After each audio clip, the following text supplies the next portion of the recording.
clown craze. A few people dressed up as clowns. There are concerns that the trend will grow.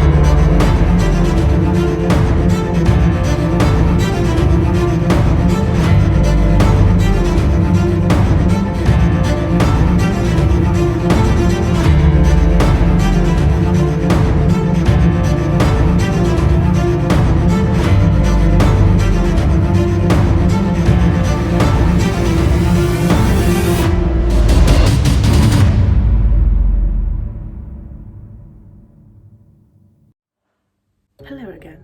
First things first. We no longer have the big plant. It wasn't my plant, it was my sister's. And now I've been banned from using it because we were beefing.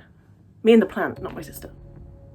So the plant is now gone. We have a brand new true crime case to talk about. I need to stop talking with my hands. My sister pointed it out and with about a month's worth of videos about the Moors murders. If you haven't seen them, I'll link them below. We've moved on now. We've moved on to a very, very scary case because I'm scared of clowns and I feel like most people are, so this should be fab.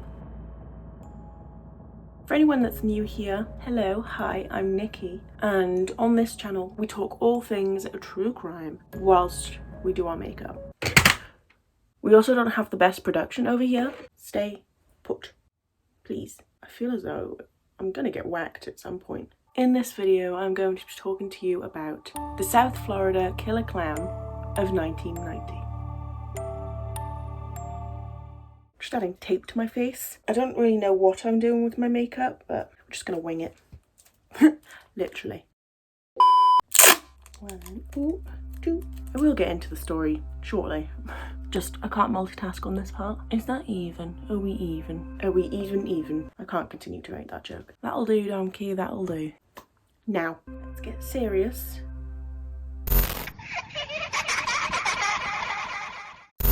This is Marlene Warren. She lived in a private community in the Wellington area of Palm Beach County with her husband, Michael Warren. Michael ran a used car lot and Marlene managed their rental properties that was worth more than $1 million.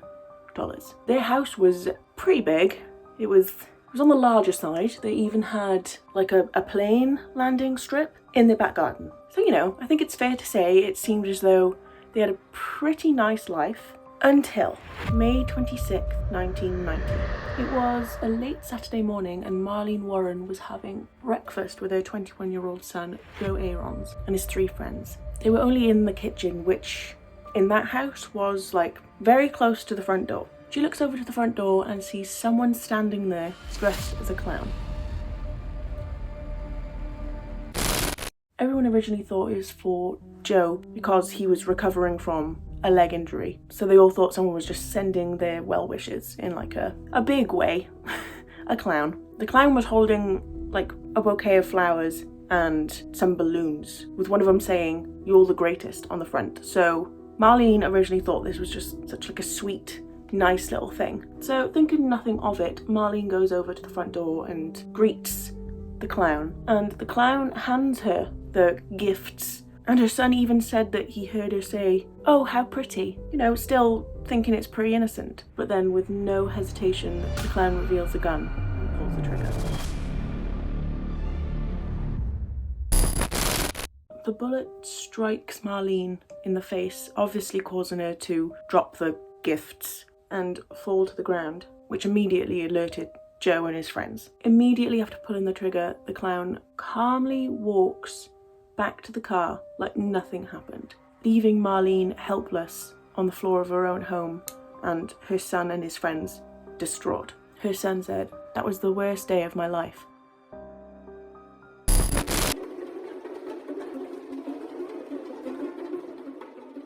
When talking about how he felt in that moment, Joe said that seeing his mother laying on the floor and watching a clown walk away from his house made him feel as though his heart and soul had been ripped out of his body. I think we can all agree that that's fair. Joe and his friends frantically tried to note any details about the clown before he got in the car and drove away. Describing the clown's appearance, they said it had white face paint, red clown nose, a big orange smile, full clown suit. Now that's obviously just describing the clown. When it came to the person's look, Joe said that he was tall, around 6'1", skinny, and male. That's quite a lot of details when you're that distressed and the clown's walking away. That's a lot of details. Well done to Joe and his friends. I'd like to think I'd be that useful in that sort of situation, but I don't do well under pressure, so. They said that the only things that had no colour on it in regards to the full attire were the shoes that were completely black and the gloves that were completely white. And the main thing that stuck out to Joe about the appearance of the clown was the fact that it had big brown eyes. They were also sure to check what car that the clown used as their getaway car, and they said that it was a white Chrysler LeBaron. Is that how you say it? Chrysler LeBaron. Is that I know it's the car that I'm saying, I just don't know if I'm saying it right. They also said that the car had no license plate, which obviously forward thinking from the murderer, but a pain in the backside for anybody else. Obviously that's why they did it, but okay, see what I mean? I can't multitask when it comes to doing intricate work. What was that? That's not... If I was to just do that and not say a word, you would not know that that meant intricate, so why did I do that? Anyways, let's get back into the story because that's why you're here. The clown costume was described as the perfect disguise because it's very difficult to make out who it is underneath all of that clown makeup, and let's just say a clown outfit isn't the most figure-hugging outfit choice. So it's going to be very difficult to see any sort of feature coming from all of that. And also, clown makeup does change your features. That's because, just think the big orange smile. To someone else, that's your smile. The fact that the nose was covered in this big red ball, and the hair was covered, the face was now very pale. That's not their typical features. And also, to anyone driving by, that would look like a very innocent situation. I mean, it's broad daylight outside for a start, and also the clown's there on someone's doorstep with balloons and flowers. So anybody passing by would just think, oh, that's so sweet, it must be someone's birthday. Obviously this was back in 1990 where clowns were a little bit feared, but they're not, I don't think back then they were that scared of clowns as they are today. People just associated clowns with birthday parties and, fun, happy times. Whereas now, especially after the 2016 killer clown situation, trend, if you will,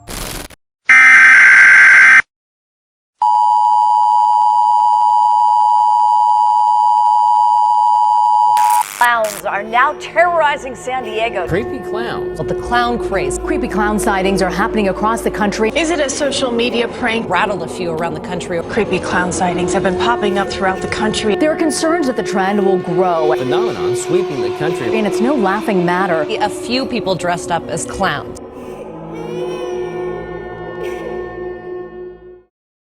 we're all just a little bit more cautious of anyone dressed as a clown. Even more so if there was one just randomly stood at your door. I'm not going to answer it, that's for sure. I heard someone say or read somewhere, but I can't remember who said it or wrote it or where I saw it, but it said, I mean, who isn't scared of a killer clown? And I completely agree. That is a fair question. Clowns are a big no-no. After the attack, Joe, Aaron's friends, stayed at the house to wait for the police. But Joe got into his mother's car and attempted to chase down the clown, but failed to catch up. He returned home and the paramedics took his mother, who was barely alive, to the hospital, where she was immediately put on life support. But sadly, 2 days later, her life support got turned off after it was determined that she had no hope of recovery. Joe said, I knew my life was going to change and I knew it was going to become hell. Marlene had no known enemies. She was seen as this nice, kind woman that cared deeply about her family, with Joe saying she was a good mother. Everything she did, she took pride in. To everyone outside of their inner circle, Michael and Marlene seemed to have a pretty normal marriage. Like, they lived in a nice area and they seemed happy. But the people that knew them personally could see that there were problems there. Marlene was almost certain that Michael was having an affair. This made her very fearful, telling her son, "If anything does happen to me, it was your father." And when Joe responded by saying, "No way he would ever be able to do something like that," she said, "Don't put it past him."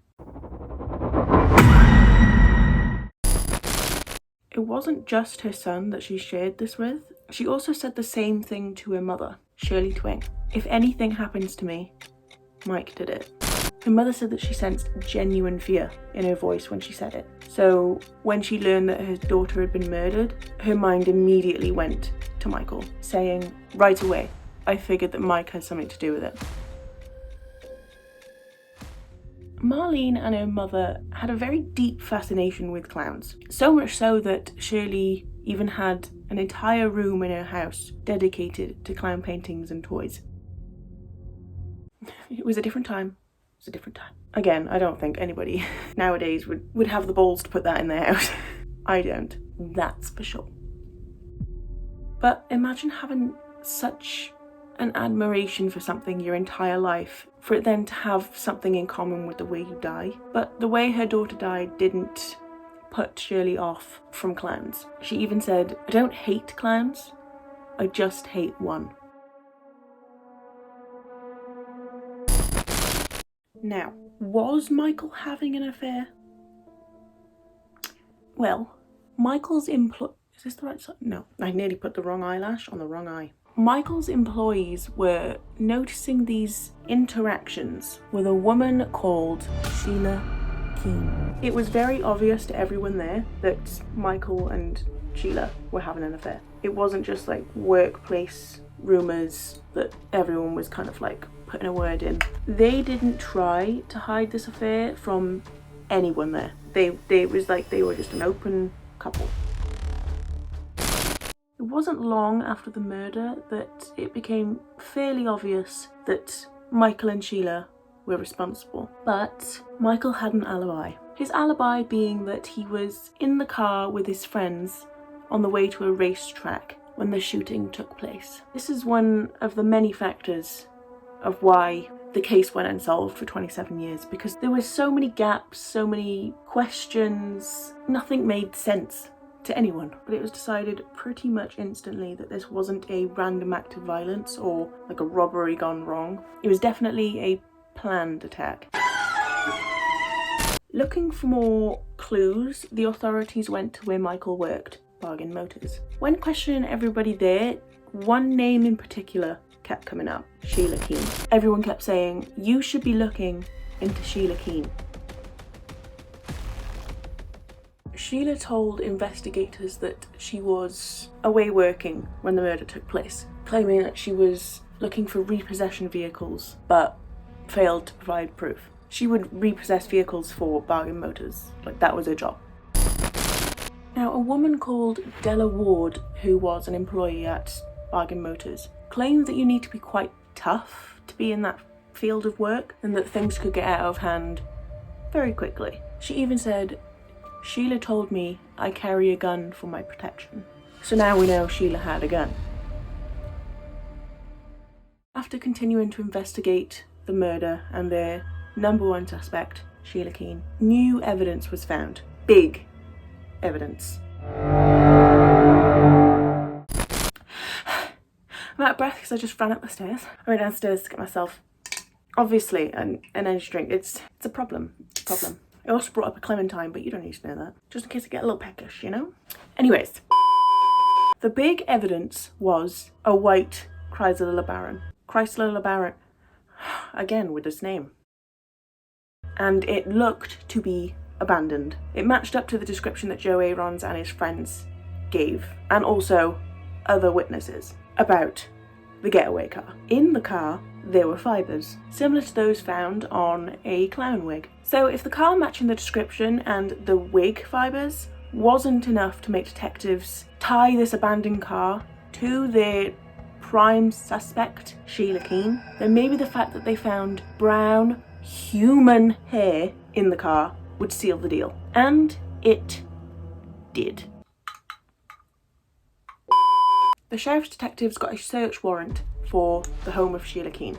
During the search, they found orange wig hairs in her closet, and after sending them off for forensic examination, it was found that they were a very close match to the ones found in the car. And again, if that wasn't enough, they also sent off human hair that they found in her home. Take me out, why don't you? Sent off the hair for examination, and the results came back the same as the wig situation. So I'm just going to keep piling evidence upon evidence upon evidence here. The investigators looked into where the car had come from and found that it was actually a stolen vehicle from a competitor business of, you guessed it, Bargain Motors. They wanted to find out even more about Bargain Motors, and they actually found that the business, aka Michael Warren, was guilty of fraud. Insurance fraud, racketeering, and odometer tampering, to be precise. Michael was convicted of 43 counts of fraud and was sent on his merry way to the inside of a prison cell. Duh. After years and years of evidence and leads with no conclusion, the case grew cold, leaving everyone with their unanswered questions. The authorities never fully abandoned the case, but the struggle of finding more evidence and answers led to this case going unsolved for 27 years, until 2017. That was when State Attorney Dave Arenberg brought new information to the table. Now that technology had had 3 decades to evolve, they were able to provide proof that the DNA found from the hair pieces from both the car and home were in fact from Sheila Keane. I left my brows for too long. Now they're stuck and it's hard to do them. I've glued these suckers down.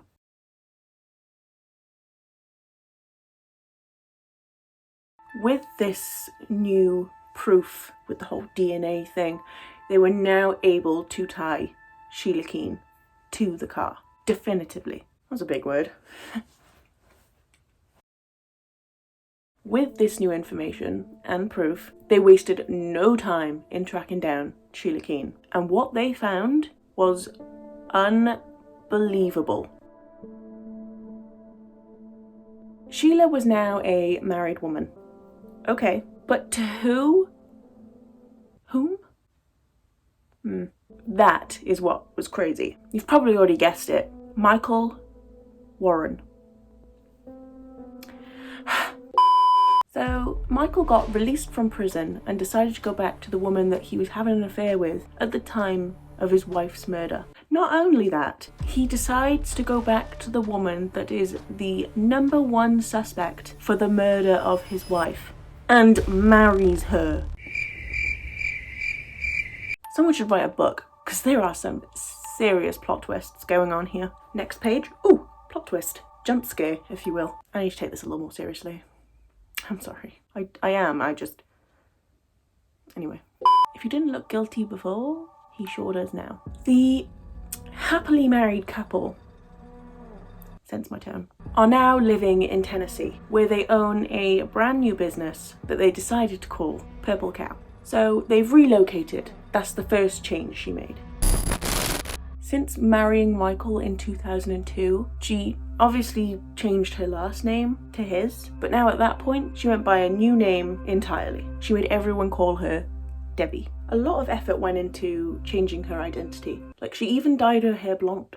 A friend of the Warrens, Brooke Blevins, only knew Sheila as Debbie. They would go around to each other's houses, hang out, like they knew where each other lived, and yet didn't have any idea who she was actually hanging out with. Gives me goosebumps. Even the employees at Purple Cow only knew her as Debbie. And apparently A rumour went round the workplace that Debbie had killed her husband's ex-wife. And to those employees, this wasn't too hard to believe because they described her as quite a mean, tough boss. Like, very scary. The rumours even went as far as to state that she was wearing a clown suit when she did the killing. Someone knew her.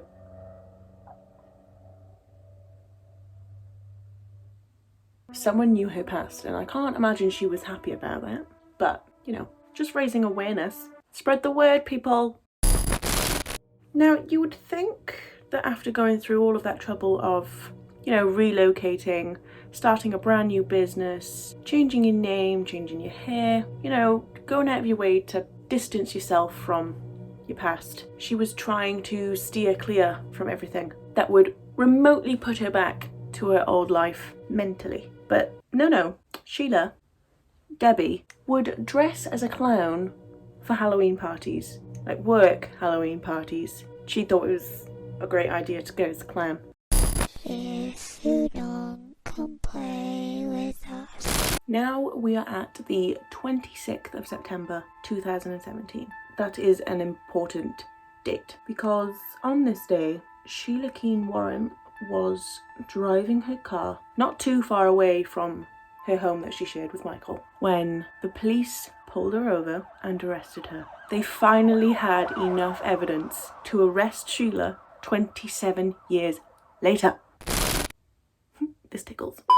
She was charged with first-degree murder and the state attorneys were pushing for her to get the death penalty. But her defense attorney, Greg Rosenfeld, was adamant that Sheila was not the killer, saying, "We're looking at someone with experience with this type of stuff. That is not Sheila." He also said that they only arrested Sheila because of the state attorney's reckless desire to close a notorious cold case. Whilst she was being arrested, the first thing that Sheila said was, "Are you going to arrest him too?" whilst gesturing towards Michael. Girl! Both of them knew exactly what she was getting arrested for, but she just never thought that she was going to get caught. When Michael was asked whether he thought she did what she did, he said, "If she had done that, I wouldn't have been with her." But prosecutors saw the fact that they got married after he got out of prison as a reason why she would do what she did, because she wanted to marry him. State Attorney Dave Arenberg said she had the means, the motive, and the opportunity to do it. Now we're just gonna jump to February 2020 for this small little fact. The state attorneys announced that they were no longer going to be seeking the death penalty for Sheila Keane Warren. Why? We don't know. But they stopped that. They said no.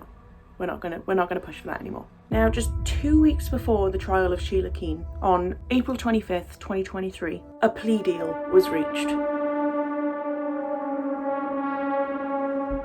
She pleaded to second-degree murder. First, she was charged with first-degree murder and was looking at the death penalty and then life in prison, to now, after her confession, she's now only looking at 12 years behind bars.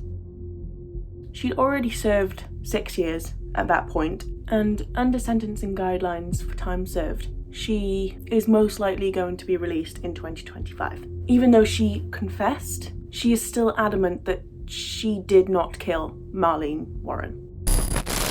Michael made a statement after Sheila's trial. "My wife did not commit this crime. It was difficult to see her plea to a crime she did not commit, but it wasn't worth the gamble when she was offered a deal that'll have her home in 16 to 18 months. So even though she was telling her husband and her defense attorney and herself that she was not a murderer, she was still a convicted murderer by law for the rest of her life. Even though her sentence was a very small price to pay for such a huge, life-altering, sad crime, it still gave Marlene's son, Joe Aarons, the closure that he needed. Sadly, Marlene's mother, Shirley Twing, died just before the plea was reached in April 2023.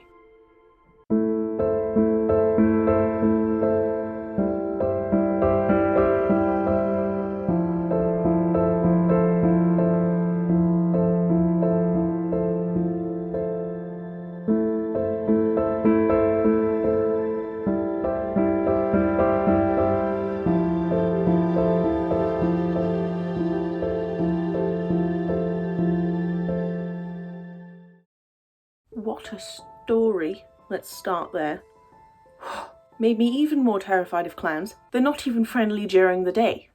All jokes aside, this story was... it was intense. It was big. I can't even begin to imagine what her family went through, but I am very, very happy that her son managed to get some sort of closure after 33 years, you know, finally getting that confession. I'm guessing it was kind of like a weight lifted after all of that time, you know, you can just finally put it behind you, put it to bed. Hopefully you enjoyed this story time. Makeup's done. Obviously. I will see you in the next one.